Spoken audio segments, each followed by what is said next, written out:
بسم الله الرحمن الرحيم. جايب لحضراتكم النهارده شاليه دور اول علوي.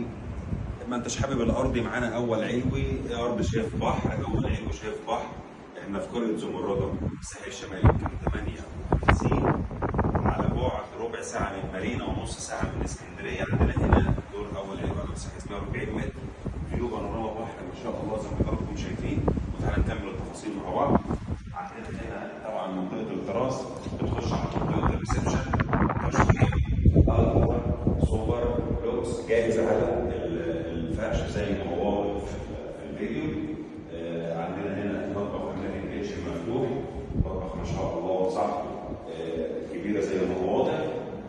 وهنا وحده مرايه، لو حضرتك عايز تلبس وانت خارج الصبح. هجيب لحضراتكم التصوير من اوله كده. بتكون داخل من الشاليه، اول حاجه وانت داخل على شمالك اول غرفه عندنا دي الغرفه الاولى، الريسبشن والمطبخ. تشطيب ما شاء الله، شاليه جاهز على الفرش. اول حاجه هنا عندنا بتخش على حمام الضيوف، وجنب منه طبعا بكابينة شاور، وجنب منه غرفه بانوراما بحر نفس فيو ريسبشن بالظبط. الغرفه ما شاء الله 6 في 4 متر، غرفه كبيره. ده يعني لو حد عايز يقسمها غرفتين يقسمها، غرفه ما شاء الله كبيره.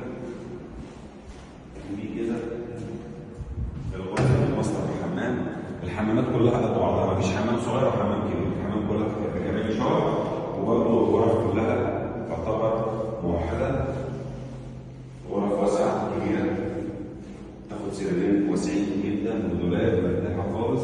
احنا قريه زمرده الساحل الشمالي كيلو 58. مكان يعتبر مكان استراتيجي، في وش منك مدخل مدينه برج العرب، ربع ساعه للعلمين، نص ساعه لاسكندريه. هنقول تاني معلومات قريه زمرده فيها 17 حمام سباحه، قريه مكتظه بالخدمات.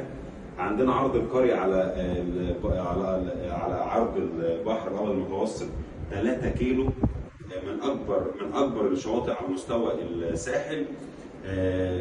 هنا رسوم نقل الملكيه بتتم عن طريق نقل الملكيه من خلال الجمعيات التعاونيه للبناء والمساكن للمصايف. بتدفع رسوم نقل الملكيه 8000 والصيانه 8000. لو حضرتك مهتم باي حاجه خاصه بقريه زمرده او خاصه بالتفاصيل، دي حاجه مهمه جدا. هنا بفتره محدوده بتدفع 25% وبتستلم فوري، و75% على سنه، وده بفتره محدوده. لو مهتم باي حاجه كلمنا طبعا. سلام.